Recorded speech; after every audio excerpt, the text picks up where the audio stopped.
Hello students, welcome to my YouTube channel. দেখো আজকে আমরা করব কোষে দেখি 1.1 পূর্ব পাঠের পুনরালোচনার কোষে দেখি। ঠিক আছে, এখানে একের দাগ কি বলছে, নিচের ছক কাগজে ছবি দেখি এবং ছবিগুলি কতটা জায়গা জুড়ে আছে লিখি। ঠিক আছে, তাহলে এখানে 1 2 3 4 5 6 ছটি একদম সম্পূর্ণ ঘরে আছে, আর একটি ঘর অর্থাৎ 1 বর্গ সেন্টিমিটার, তাই তো। এখানে দেখো মোট ক্ষেত্রফল একটি ক্ষুদ্রতম ক্ষেত্রকার ঘরের ক্ষেত্রফল 1 বর্গ সেন্টিমিটার। ঠিক আছে, তাহলে দেখো সম্পূর্ণ ক্ষুদ্রতম বর্গক্ষেত্রকার ঘরের সংখ্যা, যেগুলো পুরো ঘরটা মিলে আছে, যেটা অর্ধেক আছে, এখানে অর্ধেক, অর্ধেকের বেশি, অর্ধেকের কম। তাহলে এখানে আমি ছোট ছোট করে লিখছি, তোমরা একটু মানে যেমন লেখা আছে সেরকমই লিখবে আর ছক টানবে। ঠিক আছে, আমি বোঝার সুবিধার্থে এখানে সংখ্যা মানে ঘরের সংখ্যা 1 2 3 4 এরকম লিখবো, ঘরের সংখ্যা না, মানে প্রশ্ন নাম্বার বা ছবির সংখ্যা লিখবো। ঠিক আছে, ছবির মধ্যে যে আছে ছবির সংখ্যা, এখানে সম্পূর্ণ ঘর সম্পূর্ণ লিখছি। সরি, 1 মিনিট, এটা অর্ধেক, এটা অর্ধেকের বেশি, এটা অর্ধেকের কম, আর এটা মোট ক্ষেত্রফল। ঠিক আছে, তাহলে একের দাগে সম্পূর্ণ 6টা আছে, তাহলে ক্ষেত্রফল 6 বর্গ সেন্টিমিটার হলো। ঠিক আছে, এর পরেরটা দেখে নিচ্ছি, 2 এর দাগ, যেটা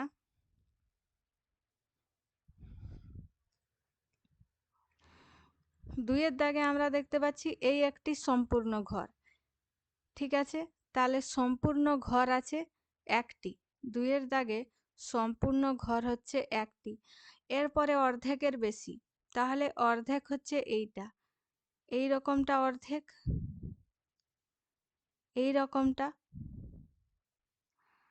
তাহলে আমরা দেখতে পাচ্ছি যে দেখো এই দিকটা পুরোটা নেই, কিন্তু এই দিকটা তার ততটাই এখানে আছে, তো আমরা এই ঘরটাকে অর্ধেক বলে ধরতে পারি। ঠিক আছে, সেই একই রকম ভাবে এইটা অর্ধেক, তো এই দিকে ওই অংশটি আছে, তো এইটাকেও আমরা অর্ধেক বলে ধরতে পারি। তাহলে দুটি ঘরে অর্ধেক আমরা দেখতে পাচ্ছি। ঠিক আছে, এরপরে এরপরে এখান থেকে এখান থেকে এতটা পর্যন্ত অর্ধেক, কিন্তু এটা কি আছে, এটা অর্ধেকের একটু কম আছে, এখান থেকে এতটা পর্যন্ত এই জায়গাটা একটু কম আছে, তাহলে এটা হয়ে গেল অর্ধেকের একটু কম। আবার এটাও অর্ধেকের একটু কম আছে, তাই তো। এটা যদি আমরা পি পয়েন্ট ধরি, তাহলে এই ঘরটাকে আমরা ধরবো না। ঠিক আছে, তাহলে অর্ধেকের একটু কম আছে দুটো, আর এইটা একটা, তিনটে, আর অর্ধেকের বেশি আছে তিনটে, আর এইটা একটা, চারটা, অর্ধেকের বেশি আছে একটা।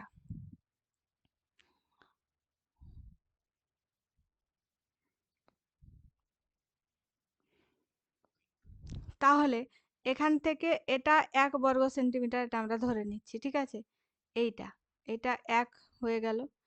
এরপরে এই ঘরটা দেখো ছোট্ট একটা জায়গা, তাহলে এই দুটো হচ্ছে অর্ধেক অর্ধেক, যদি এই দুটোকে আমরা মিশিয়ে দিই, তাহলে তাহলে একটু বেশি হয়ে যাচ্ছে। এইটা আর এইটা যদি মিশিয়ে দিই, আর এইটা আর এইটা যদি মিশিয়ে দিই, তাহলে এখানে কি হয়ে যাচ্ছে, 1 1 করে 2 হয়ে যাচ্ছে। আবার এইটার সঙ্গে এইটা মিশিয়ে দিলে 2 এর থেকে মানে 3 হয়ে যাচ্ছে। ঠিক আছে, তো এরকম করে দেখতে গেলে 3 আর অর্ধেক হচ্ছে, ভালো করে যদি আমরা দেখি। ঠিক আছে, তাহলে 3.5 এত হয়ে যাচ্ছে। এরপরে 3 এর দাগ, 3 এর দাগ দেখো কতগুলি সম্পূর্ণ আছে, একটি, দুটি, আচ্ছা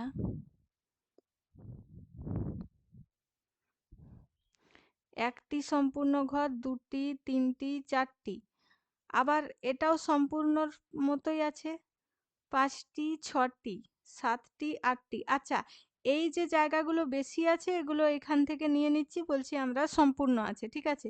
তাহলে ১ ২ ৩ ৪ ৫ ৬ ৭ ৮, ৮টি। ৮টি সম্পূর্ণ ঘর আছে।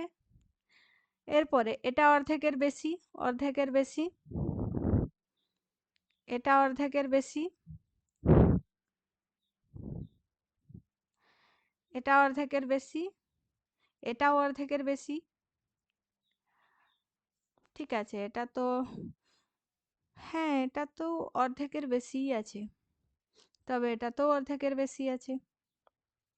তাহলে ৪টেতে অর্ধেকের বেশি আছে, অর্ধেক একটাতেও নেই। এখানে ৪টেতে আবার অর্ধেকের কম,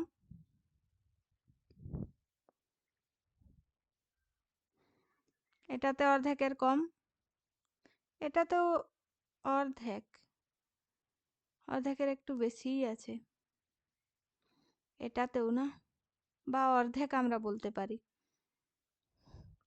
তাহলে অর্ধেক আছে ২টি, আর অর্ধেকের কম একটা, একটা, ২টা, অর্ধেকের কম ২টি। তাহলে এটা সম্পূর্ণ মানে এটা ৮ হয়ে যাচ্ছে, অর্ধেকের বেশি, অর্ধেক ২টি, মানে এখান থেকে ১ ৯ হয়ে যাচ্ছে। আর এই ৪টি আর ২টি মিশে অর্ধেকের বেশিগুলি আমরা বলতে পারি যে এটা ৩টি হচ্ছে, ঠিক আছে? ৬ ডিভাইডেড বাই ২ করে, তাহলে ৮ আর ১ এ ৯ আর ১০ ১১, তাহলে এটা ১১ হবে, ঠিক আছে? ৪ এর দাগ, ৪ এর দাগ এখানে সম্পূর্ণ ঘর একটি আছে, একটি সম্পূর্ণ ঘর আছে, একটি সম্পূর্ণ ঘর আছে। অর্ধেকের বেশিগুলো দেখে নিই, একটা অর্ধেকের বেশি, এই একটা, এটাও আছে ২টো, এটাও আছে ৩টে, ৪ ৫ ৬, এটা অর্ধেকের বেশি আমরা বলতে পারি তো, ৭, এটাও হয়তো আছে। এই ঘরটা যদি আমরা না নিই, এটা বলে দিচ্ছি অর্ধেকের বেশি, ঠিক আছে? ৮, আর এটা অর্ধেকের একটু কম আছে, তাহলে ৮টি অর্ধেকের বেশি ঘর। আর অর্ধেকের কম কতগুলি আছে? এই একটি, এই একটি, এই ২টি, ৩টি, ৪টি, ৫টি, ৫টি, আর এই এক ৬টি, এই এক ৭টি, ৭টি, ৮ ৭ ১৫ ডিভাইডেড বাই 2 করলে 7.5, তাহলে ৭ আর ১ এ 8.5 আমরা ধরে নিতে পারি।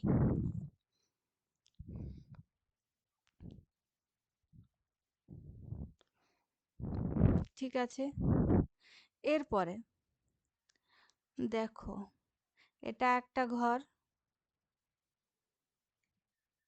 এটা অপর, তারপরে এরকম আছে, এরকম আছে, ঠিক আছে? তাহলে সম্পূর্ণ ঘর কতগুলি আছে দেখো, এই ঘরটি সম্পূর্ণ নয়, এই ঘরটিও সম্পূর্ণ নয়, এই ঘরটিও সম্পূর্ণ নয়, তাহলে ১টি ২টি ৩টি ৪টি ৫টি ৬টি ৭টি সম্পূর্ণ ঘর আছে, ঠিক আছে? তাহলে ৫-এর দাগে ৭টি সম্পূর্ণ ঘর আছে। আর এটা, এটা কত? এটা আমরা অর্ধেক ধরে নিতে পারি, তাই তো? ১ মিনিট, এটা এরকম ছিল, এই ঘরটি আমরা অর্ধেক ধরে নিতে পারি, অর্ধেক, এটা অর্ধেকের কম, এটা অর্ধেকের বেশি, অর্ধেকের বেশি,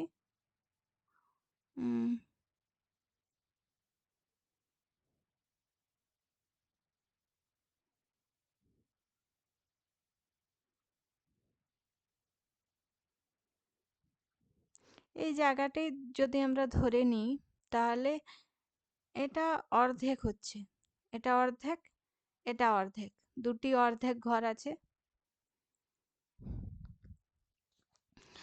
আর এটা অর্ধেকের কম, এটা অর্ধেকের কম,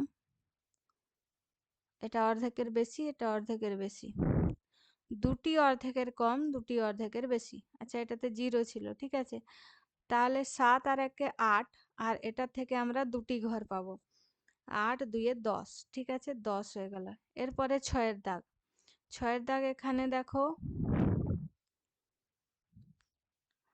এইটি শুধু একটি সম্পূর্ণ ঘর আছে, বাকি এই ঘরটিও অর্ধেকের বেশি। এই ঘরটি আমরা অর্ধেক ধরতে পারি, কারণ এদিকেও সেই একই রকম করলে আমরা একই রকম করতে পারি, তাই তো। তো এরপরে না, অর্ধেকের বেশিই ধরতে হবে।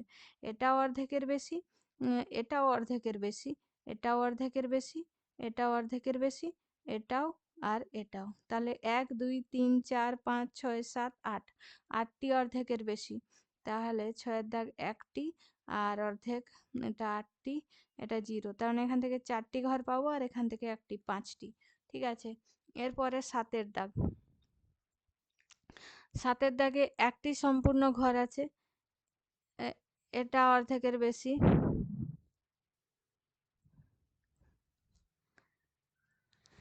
একটি অর্ধেকের বেশি, অর্ধেকের বেশি, অর্ধেকের বেশি, অর্ধেকের বেশি, অর্ধেকের বেশি, অর্ধেকের বেশি, অর্ধেকের বেশি, অর্ধেকের বেশি।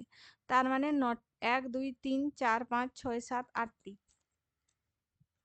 তাহলে 7 এর দাগে এভাবে করছি কি 8টি, এখানে অর্ধেক 0, অর্ধেকের বেশি কটি, অর্ধেকের বেশি 8টি, একটি আছে সম্পূর্ণ ঘর, অর্ধেকের কম 0। তাহলে এখান থেকে 4টি আর এখান থেকে 1টি, 5টি ঘর পাচ্ছি আমরা।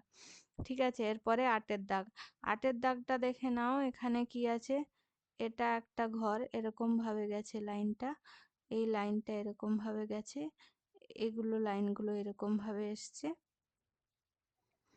তাহলে এখন আমরা দেখতে পাচ্ছি যে এটা একটা সম্পূর্ণ ঘর, এখানে একটু নেই, তাহলে এটা সম্পূর্ণ বলতে পারি না, এটাও সম্পূর্ণ নয়, এটাও নয়, এখানে একটু নেই, এটাও সম্পূর্ণ নয়। তাহলে একটি সম্পূর্ণ ঘর পাচ্ছি। 8 এর দাগে একটি সম্পূর্ণ ঘর, অর্ধেকের বেশি, এই একটি, এই একটি অর্ধেকের বেশি, এই একটি, দুটি, তিনটি, চারটি, 4টি আর এই একটি, 5টি, 5টি অর্ধেকের বেশি, অর্ধেক তো একটাও নেই। এবারে অর্ধেকের কম, একটা, দুটো, তিনটে, চারটা, 5টা, 6টা, 7টা, 8টা, 9টা, 10টা। তাহলে 10 5 15, এটা হচ্ছে ডিভাইডেড বাই 2 করলে কত হবে, 7.5। তাহলে 7 আর 1 8, 8.5 এত হচ্ছে। ঠিক আছে। তাহলে বুঝতে পারলে কি করে বের করলাম। ঠিক আছে। মানে যতগুলো অর্ধেকের বেশি আর অর্ধেকের কম হচ্ছে, সেইগুলোকে যোগ করে 2 দিয়ে ভাগ করে দিচ্ছি। তাহলে আমরা তার মানে এক্সাক্ট কতটা আছে, মানে কত হবে, ওইগুলো ওটা করে 1 বর্গ সেন্টিমিটার, মানে যত বেরোবে অত বর্গ সেন্টিমিটার করে নিচ্ছি। ঠিক আছে, বোঝা গেল। আর অর্ধেক যেটা আছে সেটা সবগুলো নিয়ে করে ডিভাইডেড বাই 2 করে দিলে তত বর্গ সেন্টিমিটার পাবে। ঠিক আছে। এরপরে 2 এর দাগ কি বলছে, আমিনাদের বাড়ির আয়তক্ষেত্রাকার উঠানের দৈর্ঘ্য 6 মিটার এবং প্রস্থ 4.2 মিটার। ওই উঠানের মাঝখানে 3.5 মিটার ইন্টু 2.5 মিটার মাপের একটি আয়তক্ষেত্রাকার শতরঞ্জি পাতলাম। শতরঞ্জি বাদে বাকি উঠোনের ক্ষেত্রফল হিসাব করে লিখি। তাহলে এখানে 2 এর দাগ কি বলছে, কি একটা উঠোন আছে। ঠিক আছে। কাদের বাড়ির উঠোন, আমিনাদের বাড়ির উঠোন। ঠিক আছে। তাদের বাড়িতে একটি উঠোন আছে। এবার সেই উঠোনের মাঝখানে একটা শতরঞ্জি পাততে হবে। ঠিক আছে। মনে করো তুমি একটি এরকম ভাবে একটা ছোট শতরঞ্জি পাতছো। তাহলে এখন বলছে শতরঞ্জি বাদে বাকি উঠোনের ক্ষেত্রফল কত। মানে এই যে জায়গাটা আছে, এই যে বাকি জায়গাটা রইলো, এই বাকি জায়গাটা, যে ফাঁকা জায়গাটা আছে না, এই ফাঁকা জায়গাটার ক্ষেত্রফল আমাদেরকে বের করতে হবে এই শতরঞ্জি বাদে। আচ্ছা, একটা তো লাইন শতরঞ্জির ভিতরে ঢুকে গেছে, এই লাইনটা নয়। ঠিক আছে। বাকি শতরঞ্জি বাদ দিয়ে বাকি যে জায়গাটা আছে সেই জায়গাটার আমাদেরকে, এটা শতরঞ্জি, এটা বাদ দিয়ে যে জায়গাটা আছে তার ক্ষেত্রফল আমাদেরকে বের করতে হবে। ঠিক আছে। তাহলে এখানে তাদের উঠোনের দৈর্ঘ্য আর প্রস্থ দেওয়া আছে। তাহলে আমিনাদের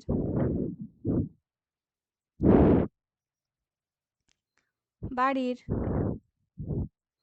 উঠোনের, উঠানের লেখা আছে, উঠানের লিখতে পারো, দৈর্ঘ্য সমান 6 মিটার, 6 মিটার এবং প্রস্থ, তাহলে আমিনাদের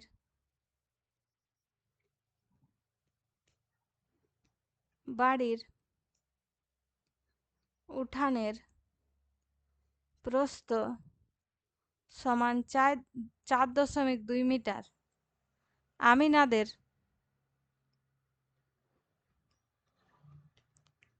বাড়ির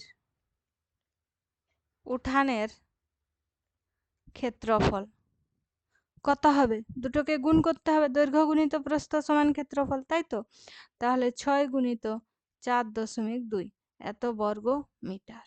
ঠিক আছে, তাহলে 6 সঙ্গে গুণ করব 4.2, 4.2 ওপরে লিখছি, নিচে 6 লিখছি। ঠিক আছে, 6 2 12, 2 হাতে 1, 6 4 24 আর 1 25, দশমিকটা একটার পরে, তাহলে 25.2 বর্গ মিটার হলো। বাড়ির উঠোনের ক্ষেত্রফল পেয়ে গেছি। এরপরে আমরা শতরঞ্চির ক্ষেত্রফল বের করব। এটা দেওয়াই আছে গুণ আকারে, আমাদেরকে শুধু গুণটা করে লিখতে হবে। ঠিক আছে, তাহলে শতরঞ্চির ক্ষেত্রফল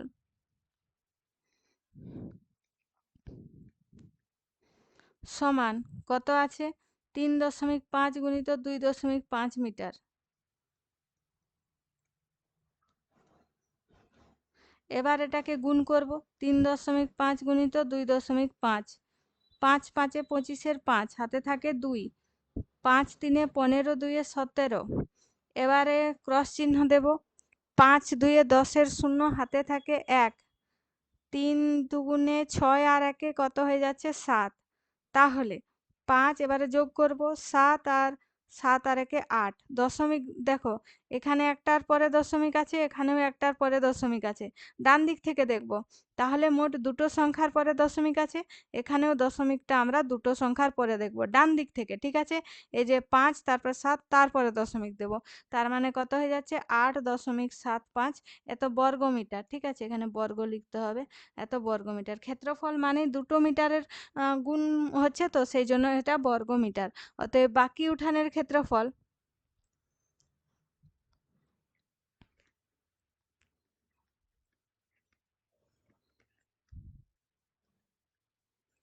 সমান কত ছিল? 25.2 মাইনাস 8.75 বর্গ মিটার। এবারে দেখো কি করব, 25.2 আছে, এবার দশমিক যেখানে আছে সেখানেই পড়বে দশমিকটা।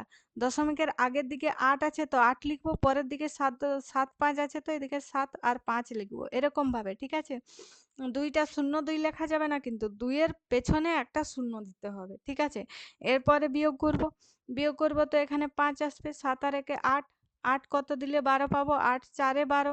ঠিক আছে, এখানেও 9 করব, 9 থেকে কত দিলে 15 পাবো? 9 6 15, আর এখানে 1 ধরে নেব, তো এখানে 1, তাহলে কত হয়ে যাচ্ছে? 16.45 বর্গ মিটার সমান 16.45 বর্গ মিটার। ঠিক আছে, তাহলে বাকি উঠোনের ক্ষেত্রফল পেয়ে গেলাম আমরা। এর পরের দিন আমরা 3-এর দাগ, 4-এর দাগ এবং বাকি কোয়েশ্চেনগুলোর উত্তর করব পরের ভিডিওতে। আজকের ভিডিওতে এই পর্যন্তই। ভিডিওটি শেষ পর্যন্ত দেখার জন্য অসংখ্য ধন্যবাদ।